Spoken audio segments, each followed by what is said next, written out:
So, good morning po ma'am. I am Bautista Latz. I will be your student nurse for today. May I know your name, age, and your birthday po? Ako po si Mercedes Porcadela, 18, September 8, 2006. So, check ko lang po yung wristband niyo. Okay lang po bang hawakan po kayo?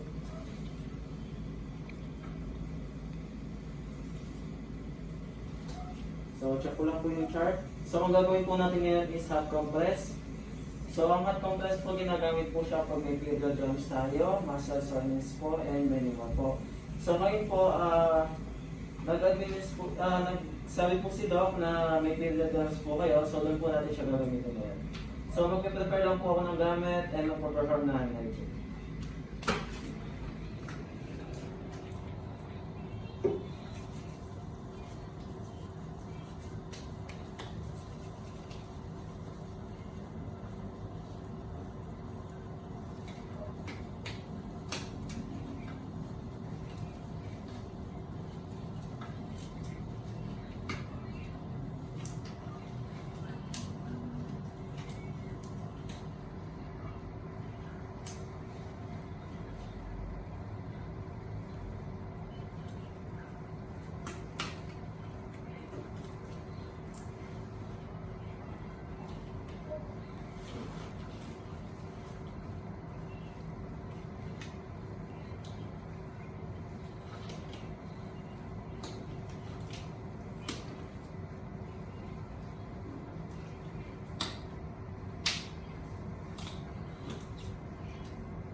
Okay po ma'am. Hindi lang po nito. So, babalik po ako after 7 minutes and kukunin ko na.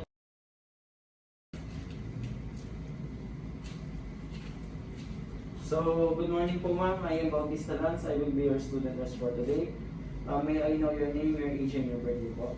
Ako po si Mary Porcadela, 18, September 8, 2006.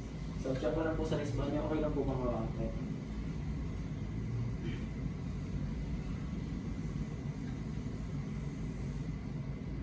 So, check ko lang po yung chart niyo ma'am. So, ang gagawin po natin ngayon is cold compress. Ginagamit po ang cold compress kapag po may muscle pain po tayo, soreness of muscles, and many more po. So, hand hygiene muna po ako, then i-prepare na po yung gamit po.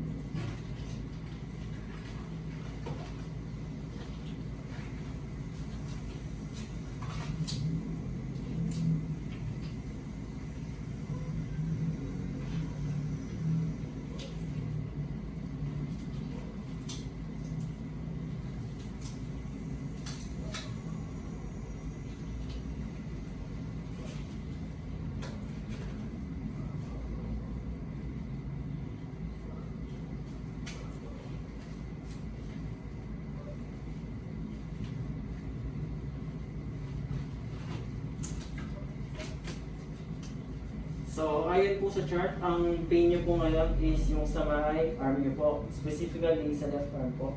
So, yun lang po yung expose natin part ngayon lang. So, maglalagay lang po ako.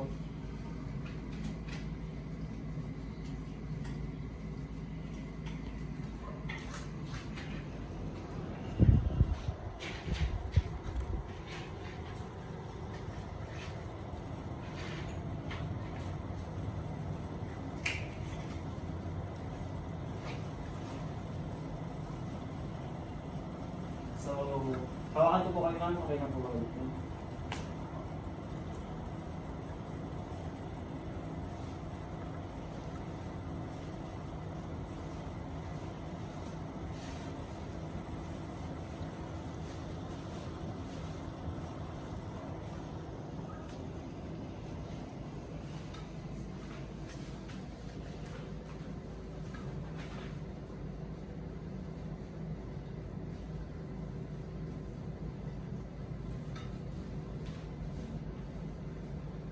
So, okay lang po ba? Komportable po? Hindi naman po masyadong pressure, ma'am. Hindi naman po masyadong malamig. So, iiwan ko po siya ng several minutes. Then after po, check ko po kung meron pong irritations or pagbabago po sa cardio.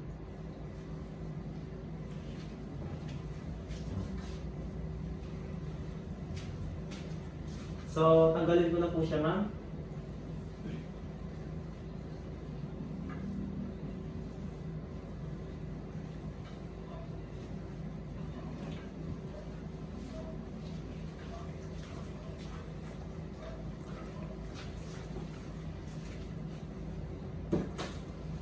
So, based po sa findings ko, ma'am, wala naman po siyang irritations, wala naman po siyang pagbabago during the cold compress po. Okay po. So, after that po, ilalagay ko lang po sa chart yun, and then okay na po tayo.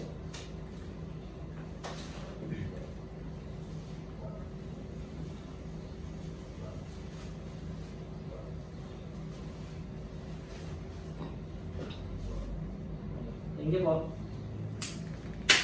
Go. So, good afternoon. I am Bautista Lance. I will be the one who will be performing post-mortem care on my patient. So, the procedures are, first I will perform hand hygiene, and then I will bed bath the patient, and then I will proceed to my instructions. So, first I will perform hand hygiene.